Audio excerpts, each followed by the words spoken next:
Hi, I'm Edwin Samuelson, and welcome to the Cinefiles. Today, we're going to be talking about a subject that we've been in discussions for a while with, and that is 70s crime/cop movies. Ones that we like. We're going to mention a few that are very important films in the genre, and ones that we like as well.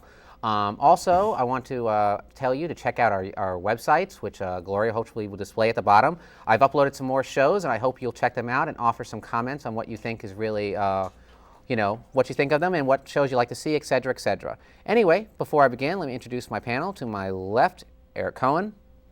To his left, Jeff Galashaw. And to his left, Michael Foltz. Edwin, when you said that we had been, telling the audience, we're kind of revealing behind the scenes here. Edwin said that we've been discussing this topic, 70s cop shows, for a while. 10 minutes before we just went on camera. Hey, that's a long time to discuss it. No, we've been seriously discussing this for a while. We just decided deciding what movies to discuss. But today, I want to discuss the movie I think was actually, I think it's a very important film in the genre, the one that actually established the 70s cop film, which is The French Connection, which was this film that put William Friedkin on the map as a director and won Best Picture, Best Director, Best Actor, and was well-deserved.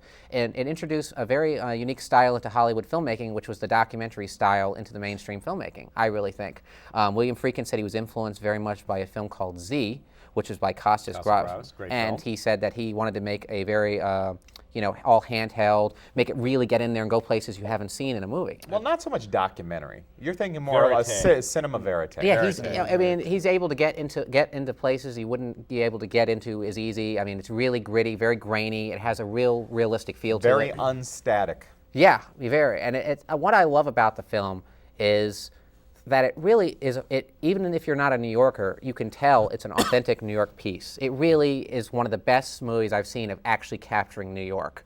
From the dialogue. Very gritty. Very gritty. And what's so funny is that the original actor who they wanted to be cast was not cast. And actually, for the benefit of the movie, I think, and the actor was Peter Boyle, turned down the role because he just did a movie called Joe, which I'm a huge fan of, because he said he was appalled when all the people were cheering this racist character, and he didn't want to play another racist character. Well, he was a famous liberal too. Yes, so he is. He was friends with John and Yoko Ono, and it's. Were you just going to say John Ono? Well, that is his middle name. That's like an insult. That is his middle name, John Ono Lennon. Oh. You know that, don't you? Well, not middle name. But the character Gene Hackman played, Popeye Doyle, is based on a real cop. Yeah, Eddie Egan. Who actually plays his chief. Yeah, Eddie Egan, and also the other character, Roy Scheider, plays Sonny Grotto. Everybody that talks about Popeye Doyle and Gene Hackman, now granted, that was a wonderful performance, but Roy Scheider was... he was no second banana. No, he was there was fantastic as well. No, Scheider's real good. He really captures that essence of the guy who's the loyal partner, but he knows his partner's wrong, and you could see the stress, that anxiety of like, oh shit, what's he going to do now? But in a very, very realistic way. And what I love about the movie too is that when you see the movie, of course, everyone knows the plot, The French Connection, which is based on a true story. But of course, it's fictionalized for Hollywood. It's about drug trafficking. And what I love about this film, in every cop movie, you always see a cop who's determined to get his man no matter what. And it's always cliched. What I love is that you really see that Gene Hackman is set to get out this guy because, he's an alcoholic, he doesn't have much in his life, and he's determined to get this man at all costs. Fernando Rey, who was absolutely phenomenal, and actually was cast by accident, I read, by accident. William Friedkin said he saw this actor in a movie, and he said, I want you to cast this guy. But he gave the wrong name, and they actually... The day that the movie started shooting, it was this guy shows up, and it's like, whoa, who are you? And so they had to use him. And he's phenomenal. He doesn't really speak English in the movie, but his body language is terrific, and he's a great, unique villain for the time. He's required to do very little, but in that little bit that he's in... Wonderful. And he really doesn't do all that much, but it's slimy enough to convince us that this guy is a devil in disguise. I mean, he seems very suave, but I think the two most memorable scenes in the French Connection for me was, of course, that fantastic chase at the end. I mean, that's legendary. That really set the bar for chases in films. The chase, that wasn't in the end of the movie. Yeah, yes. It's like more like it's the near middle the of end. the It's near the end. Not It's really. near the end, just before the conclusion of the film. Whatever. It's a terrific scene. Whatever. And what I love Let's about not the get particular here. But that whole scene, I mean, a lot of this stuff where they're following the cars, not in the car, but following the cars from the side, that was shot with a guy in a shopping cart. the camera, and they were literally pushing the shopping cart because apparently the dolly tracks didn't arrive. And what I love is that this whole scene they said was shot for real. There was no blocking, reals. no blocking of the streets off. It was just they got their permits the day of and just started shooting and going like 100 miles an hour and honking the horn. And you can really see that. I mean, you could see some of the reactions in the background, like what the hell is happening here? You know it's genuine. And also you can see that there's no crowds built up on the corners, so like you do in a lot of other films. By the way, going back to that Fernando Reyes story, I find it very hard to believe that. It wasn't the day of shooting, but it was like the day of rehearsal. Yeah, I find it hard to believe that he didn't know who Fernando Reyes was. Well, no, he actually asked for another actor. He said, I don't know that, I can't remember the name of the actor. Because Fernando Reyes was a pretty famous. Yes, he was famous. Well, Friedkin was known for loving his foreign cinema before he even started making movies. He remade Wages of Fear. Yeah, into Sorcerer, and he was first on hand to cast that French Which actor. actually, people, I don't know if you know Wages of Fear, but his remake of that Sorcerer really isn't bad. It's actually a very wonderful. good film. It's pretty wonderful. Surprisingly good. It's unfortunate it suffers from the disease that when it comes out, it's over budgeted. It goes over budget, and then it comes out, it bombs, and everyone thinks because it's well, there's a this big legendary bomb, story behind the making of that remake, actually, which is kind of interesting itself. But it's actually a very good movie. It is a good movie and a great score by Tangerine Dream. People should check it out. Yeah. And now I was going to say the other scene on the polar opposite side of French Connection that I always thought was so memorable is when Roy Scheider and Gene Hackman go into the bar in Harlem. Wonderful. And start hassling one of the guys, and they're going to rough him up a little bit, so they take him into the bathroom. It turns out this guy's an undercover cop. I mean, that's one of those scenes where you first see, oh my God, it was a wonderful mind fuck. And then the guy's like, and gives him the lowdown on what was going on in the neighborhood. It was a great scene. And you know what's so sad too is that a lot of people who haven't seen this film before will see this now and say, oh, that's been done, because a lot of films have ripped off the French Connection. Well, but anybody seeing that and that says that is an idiot. Well, I'm sorry. I mean, I'm not saying they're an idiot, but I mean, you can't help but you can't help but feel that because other films have come and copied it. But yet they did it first, and they did it better than anybody else. No CGI. No, well, that's why it's a great today's generation, especially the younger generation, people like in their teens and early 20s, they grew up on CGI. They're getting used to it. I mean, I have young people telling me they're like, I can't really watch films from the 70s because they've got a funny look about them. Actually, I'm gonna just jump into this argument. Everyone I know who's seen The French Connection, that's of our generation or younger, love the movie. I've never heard anyone I know who's seen it who didn't like it. So I don't think, I think people watch it and even though it set a precedent, it's you still don't watch it and say, oh, this is too old-fashioned. It's great storytelling. It still works today. And equally good storytelling was the sequel. Well, before we get into that, I want to ask Jeff. Jeff, one of my favorite scenes, I don't know how you feel about it, but there's a scene where Gene Hackman is following Fernando Reyes' character, and he's out in the cold, really freezing, drinking his coffee and everything, and you see Fernando Reyes in this diner, eating the most wonderful foods. Now, that's a very New York quintessential scene. What is your favorite scene in the movie? Do you have one that stands out for you? Unfortunately, the only scene that really stands out as my favorite is the car chase scene. But we've, generally talked about that so much. Yeah, I think we talked about that. But well, before we get into the sequel, I just want to mention one thing. There was actually another film that was a follow-up, sort of a semi-sequel that came out before the official sequel to French Connection, which is the 7 Ups, with following Roy Scheider's character. And actually has Tony LoBianco in it again, playing a different character. In fact, I think the car chase is actually better in this film than it is in the French Connection. Unfortunately, the film is not as good as the French Connection. It's a decent film, but it's not as good as the French Connection. It has a large act follow. The storytelling's not as gripping. It's a lot more comic booky than the one thing that makes French Connection and 1 and 2 so strong is there's lots of gray areas in this film. 7 Ups, not so much. It's more of a straight-up action film, but the thing is, the car chase is better, I have to say. It's really good. I mean, you should take a look at it again. It's good. Richard Lynch is in it, so that's always good. But anyway, let's get on to the next one. The next one is actually the official sequel to the French Connection, which is French Connection 2, directed this time by another excellent director, a good choice, I might add, which is John Frankenheimer, who's directed some of our favorite films of all time. I can speak on all of us on that one. And this time it follows Gene Hackman pursuing the Fernando Reyes character to Marseille. And this time he becomes addicted to heroin and... well, you got to explain a little bit further. Yeah. I mean, he's captured by Fernando Reyes' character, and he's drugged up.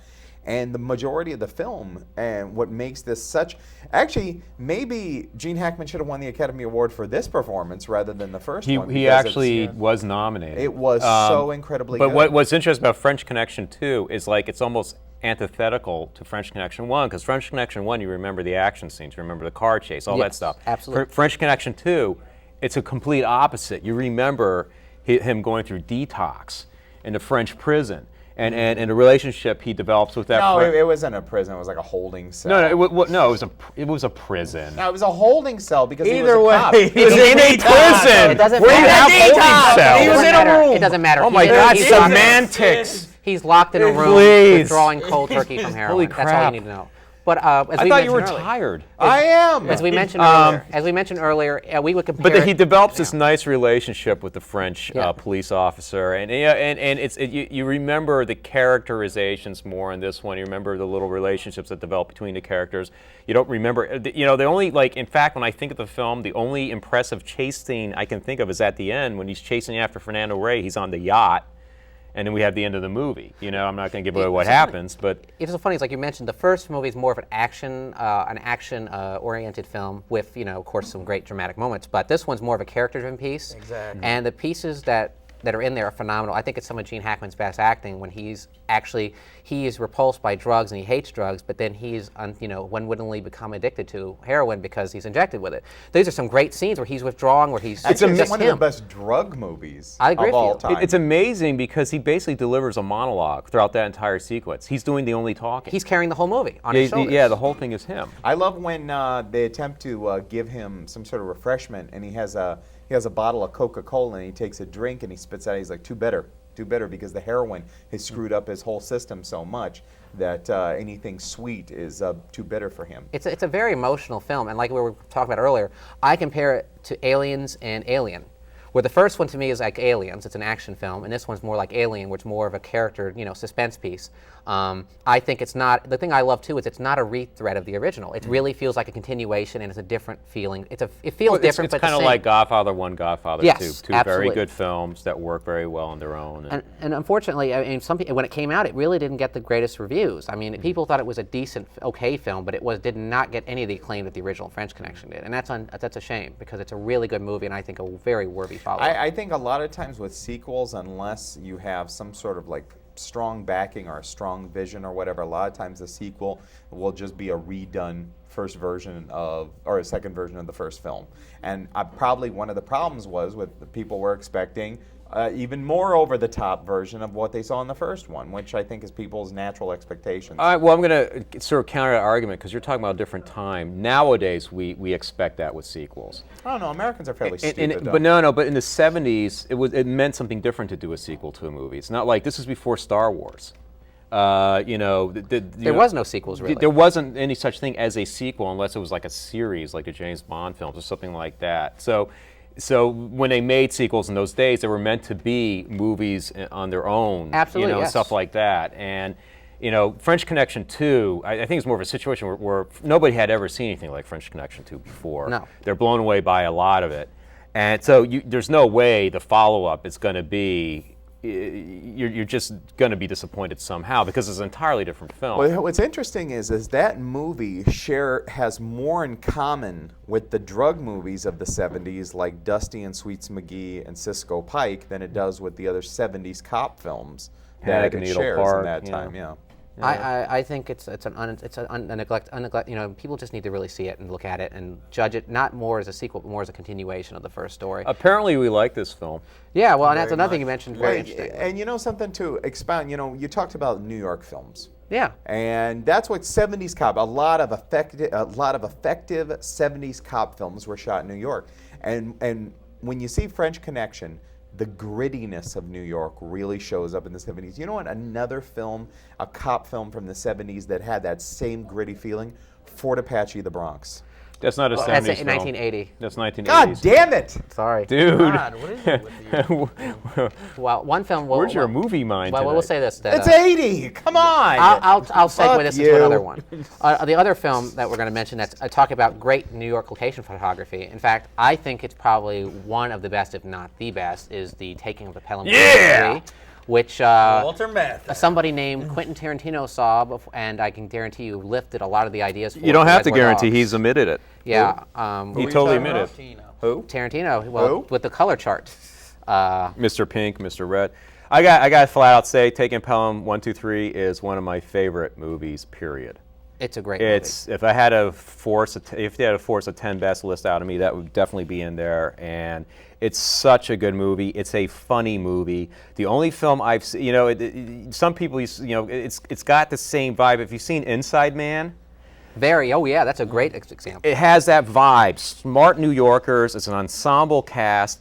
It's a crime thriller, but it's also funny. But it's got a certain quirky kind of humor. I mean, Well, it's clever. it's clever a very film. clever movie, and the cast is phenomenal. Walter Matthau is great as the cop. You could never, unless it was an indie, unless it was a low-budget indie, you could never make that film today with that cast. Well, they did. They remade it No, as no, a no, made-for-TV with that film, and cast. it sucked, but not with that cast. But I want to say, we should talk to this guy, because it deals with the MTA. yeah, he works for the MTA. It deals with the So MTA, don't and spit Walter on him while Matthau's he's an sending you a MTA Metro cop. card.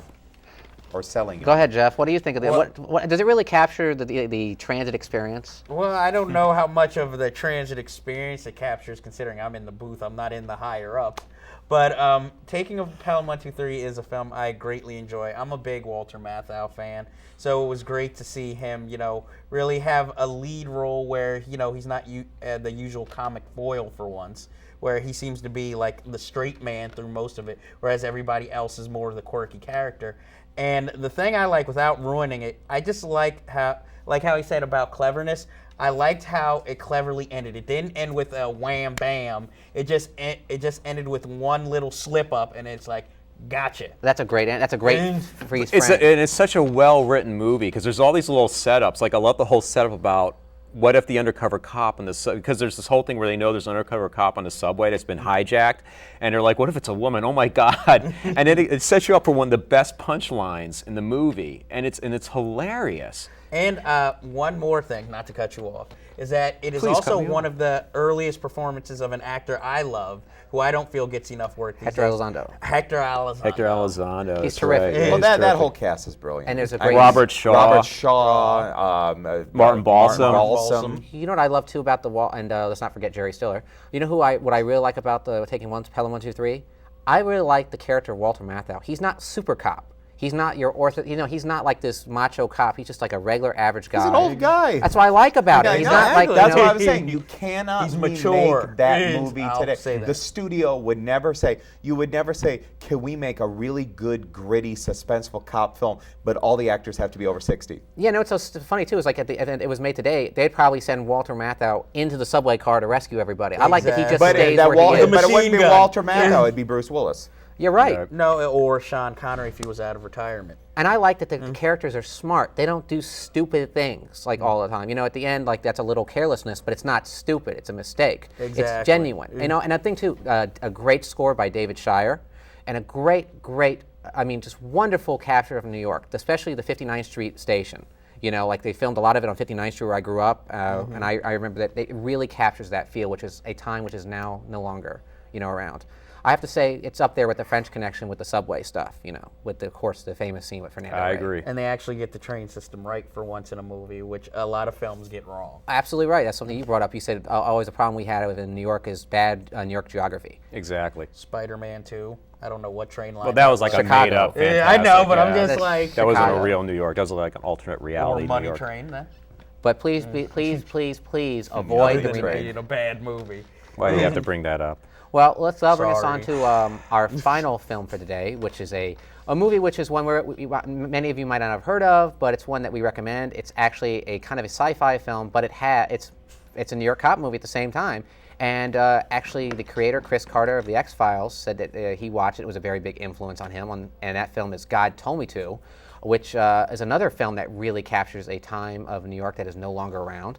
Tony LoBianco discovers virginal births of these alien creatures, and I don't want to give too much more away, but it's a very bizarre film. From Well, you already did sort of give it Yeah, away. you Yeah, pretty much hey. gave it all away. So there you go. because the Nice whole job, host. this The is new a rather. mic. I mean, we're kind of like stretching the definition here by including this, but it is a film of the 70s. It has that gritty 70s cop film It feel. starts off that way. And it's an interesting film. I would say that it's a flawed film. It's very low budget, but it's got a very profound, interesting. It's almost experimental. Yeah, it's got an interesting idea. He killed it. I mean, the whole idea behind the film is this concept about the definition of religion and the Messiah. You know, the whole Messiah idea. The idea that let's say if you say you were born from another planet, but you were raised on Earth, and you had no idea that you were an alien being or whatever, but because you're born into a Christian society and you have these powers and stuff like that, you assume that you're the son of God or something like that, and it takes that idea. And Just it kind of explores remember, folks, if you're catching the end of the show, we're talking about 70s cop films. But where it is a 70s crime but where it is a 70s cop film, it does deal with a series of murders and this cop investigating an investigation, and the cop is somehow connected to what's going on, but it's done in that kind of gritty style. Yeah, it does have that great. Tony LoBianco is so over the top in this film. He's terrific. He's a scene chewer. I think he's great. He's a But there's a scene-chewing great son of a opening gun. scene with Andy Kaufman. Taunting cops. In reality, taunting cops at the parade. Because they hired him, and they're like... We're talking about Andy Kaufman, not... Andy Kaufman. And if you watch the DVD, which I highly recommend, Larry Cohen's, the director, his commentary track on the film is wonderful. He talks about all these wonderful things.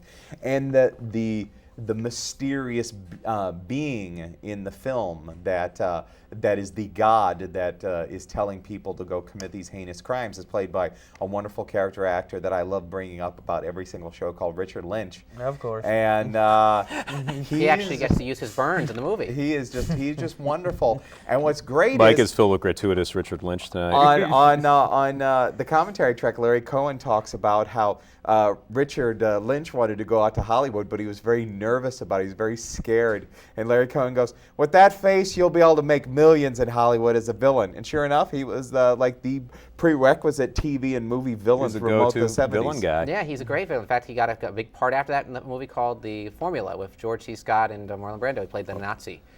Well, he was in Scarecrow too, as the homosexual, the guy that tried to, Attack the thug Al that Pacino. tried to rape Al Pacino. That's one thing else I want to mention too about That's we talked about the commentary.